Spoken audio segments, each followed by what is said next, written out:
Pada video sebelumnya, Yonho mendapatkan sebuah telepon dari petugas evaluasi rank para hunter. Petugas itu memberitahu Yonho bahwa Hunter Sung Jinwo telah datang untuk mengevaluasi ulang ranknya.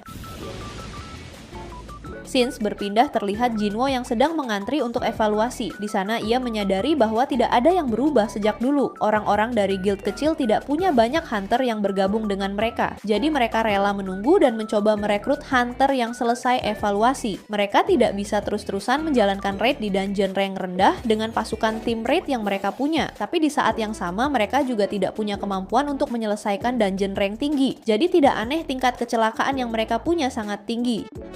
Lalu terlihat seseorang di sebelah Jinwo yang terus berharap agar setidaknya dia bisa mendapatkan rank C. Rank akan mengubah segala kehidupan para hunter. Kekuatan seorang hunter ditentukan oleh rank mereka. Tidak peduli seberapa banyak mereka berlatih, baik itu berpedang maupun melatih tubuh, tidak akan bisa begitu saja mengimbangi jarak rank yang sudah tertanam di tubuh mereka. Bahkan Tuan Song Chiyol yang selalu berlatih pedang tidak bisa menandingi Kang Taeshik karena perbedaan rank mereka. Singkat cerita, terlihat Jinwo yang sudah bersiap untuk melakukan evaluasi ulang. Di sana petugas wanita menyuruh Jinwo untuk meletakkan tangannya di bola kristal hitam yang berada di hadapannya. Dan setelah itu, keluar energi sihir di sekitar bola kristal tersebut. Kemudian petugas itu pun terkejut karena alat detektornya error. Kejadian seperti ini belum pernah terjadi sebelumnya. Ia terus mengecek ulang alat detektornya tapi tetap error. Hingga pada akhirnya petugas evaluasi yang ternyata adalah asisten manajer datang ke sana untuk mengecek evaluasi. Kemudian saat asisten manajer melihat alat detektor yang error, ia pun terkejut dan bertanya, "Berapa lama kau sudah bekerja di sini?" Petugas wanita itu pun menjawab kalau dia sudah bekerja selama 6 bulan. Mendengar hal itu, asisten manajer pun mewajarkan karena tidak ada yang terjadi sejak terakhir kali Cha Hae-in melakukan evaluasi. Cha Hae-in menjadi hunter rank S sekitar 2 tahun yang lalu, dan sekarang pertama kalinya bagi pegawai baru yang belum pernah mengetahuinya. Kemudian ia menjelaskan kalau alat ini bukan error, melainkan tidak terukur. Ini artinya alat detektor kita tidak mampu mengukur kekuatan sihirnya. Pria ini adalah hunter rank S ke-10 di Korea Selatan. Scenes berpindah di luar gedung asosiasi hunter. Di sana terlihat Jin Chul dan hunter rank S Choi Jong-in yang sedang mengobrol tentang hunter Hwang Dong-su. Choi Jong-in menduga kalau Dong-su sudah terlibat dalam kejadian Red Gate Guild White Tiger. Kemudian Jin Chul pun mengatakan kalau Hunter Hwang Dong-su bukan seorang penolong seperti yang kamu bilang. Aku bisa memberitahu kamu siapa saja yang terlibat di balik kejadian itu. Tapi sayangnya aku tidak menyaksikan sampai akhir kejadian tersebut, jadi aku tidak punya banyak informasi. Aku mencurigai seseorang, tapi aku tidak bisa mengambil kesimpulan dari fakta sebelumnya. Mendengar itu, Choi Jong-in pun mengerti kalau Jin Chul tidak akan mengatakannya sampai mendapatkan informasi yang sudah pasti.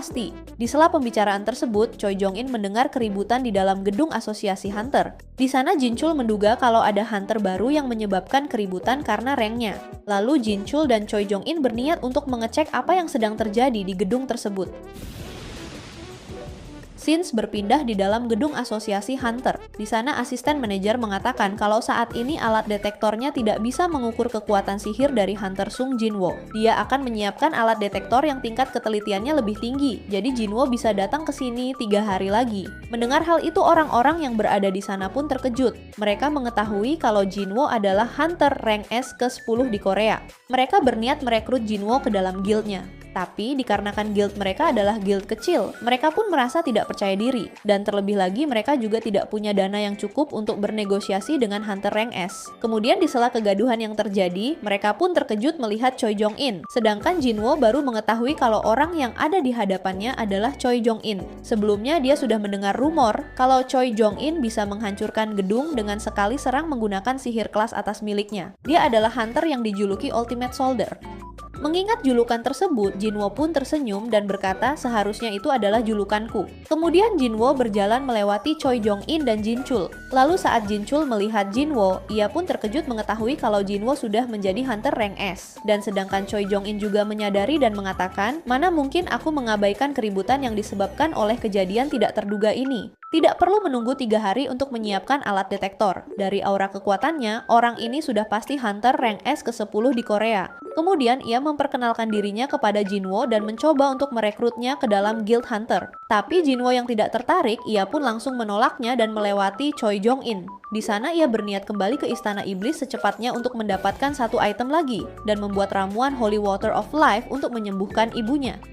Dan di saat itu juga, Jinwo pun langsung pergi dari sana. Sedangkan Choi Jong-in tersenyum setelah mengetahui kalau Jinwo sudah pergi tanpa membuat suara sedikit pun. Dia menyadari kalau Jinwo adalah hunter tipe assassin yang sangat hebat. Jadi jika ia berhasil merekrut Jinwo, ia akan memiliki 3 hunter rank S di dalam guildnya, dan guild hunter juga akan berada di tingkat teratas di dunia. Lalu di saat yang sama terlihat Bae Yonho yang datang dengan tergesa-gesa. Choi Jong-in pun merasa heran melihat Yonho yang datang ke sini. Jarak tempuh gedung White Tiger dengan gedung asosiasi itu lumayan, dan jika dilihat dari nafasnya, dia pasti lari sampai ke sini. Di sana dia pun menyimpulkan kalau Yonho sudah mengetahui tentang Sung Jinwo. Sepertinya kecelakaan yang dialami Guild White Tiger saat sesi latihan waktu itu, dan keberadaan pihak luar yang misterius adalah Hunter Sung Jinwo. Di sana Choi Jong-in mulai berjalan melewati Yonho, dan dalam hatinya mengatakan kalau ternyata Yonho bukan mengabaikan Sung Jinwo, tapi sebaliknya ia tidak bisa menghentikannya. Kemudian Yonho pun terlihat sangat kesal dan berkata, "Aku terlambat dan sekarang malah tertangkap basah oleh Choi Jong-in. Ini akan menjadi semakin sulit untuk merekrut Hunter Sung Jinwo." Singkat cerita, terlihat Jinchul yang bertemu Jinwo. Di sana Jinchul mengatakan, "Apa waktu itu kau satu-satunya orang yang mengalahkan monster di dalam gate ganda? Berkat dirimu, aku bisa belajar kalau sudut pandangku terbukti tidak akurat. Divisi monitoring tujuan utamanya adalah untuk berurusan dengan manusia dan bukan monster. Dengan kata lain, kami memantau dan memberi hukuman kepada hunter yang melanggar aturan." Mendengar hal itu, Jinwo pun berkata, "Kalau begitu aku tidak akan mau berurusan dengan divisi monitoring." Kemudian Jinchul pun melanjutkan perkataannya, "Keberadaan kami memang belenggu bagi para hunter, tapi semua itu tidak berarti bagi seorang hunter rank S." Lalu Jinchul memberitahu kalau saat ini ada seseorang yang berharap bisa bertemu dengannya. Dia adalah pemimpin asosiasi hunter yaitu Go Gun-hye. Tidak lama kemudian, Go Gun-hye pun datang dan memperkenalkan dirinya.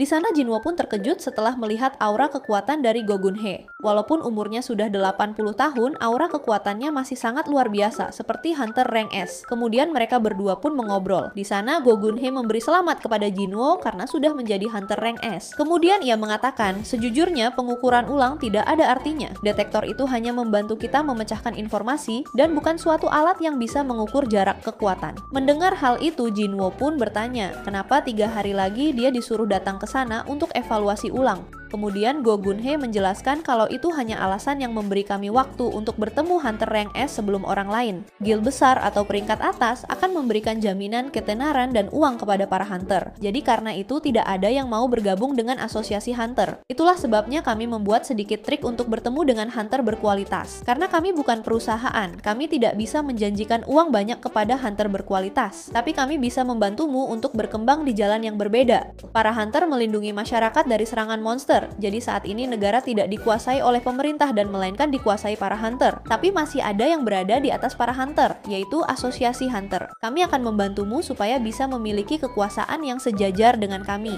Mendengar hal itu, Jinwo pun bertanya, kenapa Go Gun-hye menawarkan hal tersebut kepadanya. Kemudian Go Gun-hye menjelaskan kalau saat ini di Korea ada 5 guild besar, dan keseimbangan di negara ini masih bisa ditahan oleh kelima guild besar itu. Tapi jika kamu bergabung ke salah satu guild besar tersebut, maka keseimbangannya akan hancur dan negara ini bisa menjadi kacau. Oleh karena itu, peran asosiasi hunter sangat dibutuhkan. Mendengar semua penjelasan tersebut, Jinwo pun berpikir kalau itu bukanlah tawaran yang buruk. Ini bukanlah kesempatan yang bisa datang 2 kali. Tapi pada akhirnya Jinwo pun memutuskan untuk menolak bergabung dengan asosiasi. Jinwo mengatakan kalau dia ingin terus bertarung melawan monster. Dia yakin kalau tempat yang sangat membutuhkannya hanyalah di dalam dungeon. Mendengar hal itu, Go Gun-hye pun terkejut dan mengetahui dari sorot matanya kalau Jinwo berkata dengan jujur.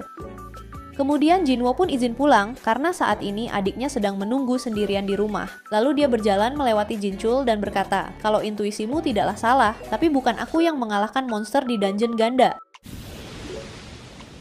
Scenes berpindah di Amerika. Setelah pertarungannya melawan ayahnya Jinwo, Hwang Dong-su masih selamat dan saat ini sedang dirawat di rumah sakit dengan luka di sekujur tubuhnya dan badan penuh perban. Tidak lama kemudian, wakil direktur asosiasi Amerika datang ke sana untuk bertanya secara langsung kepada Dong-su. Dia bertanya apakah ayahnya Jinwo benar-benar seorang monster atau bukan. Kemudian, wakil direktur memperlihatkan video kepada Dong-su. Video tersebut memperlihatkan ayah Jinwo yang sedang menolong seseorang. Di sana wakil direktur berkata, kalau dirinya belum pernah melihat monster yang menolong manusia. Apakah sekarang kamu masih menganggap kalau dia seorang monster? Dongsu pun menjawab, apakah Anda pernah mendengar ada manusia muncul dari gate? Aku sangat yakin kalau dia itu seorang monster. Mendengar hal itu, wakil direktur pun hanya bisa terdiam. Sebelum pergi dari sana, wakil direktur memberitahu kalau orang itu sudah menghilang setelah mengalahkan Dongsu. Dan saat ini orang-orang dari departemen sedang mencarinya. Tapi wakil direktur tidak yakin kalau mereka bisa menangkap seseorang yang bisa mengalahkan Dongsu. Di sana Dongsu pun merasa kesal, karena menurutnya ini adalah kekalahan yang sangat memalukan. Tapi dia lebih kesal ketika mengingat ayah Jinwo yang mengancamnya untuk tidak datang dan menginjakkan kakinya di Korea lagi.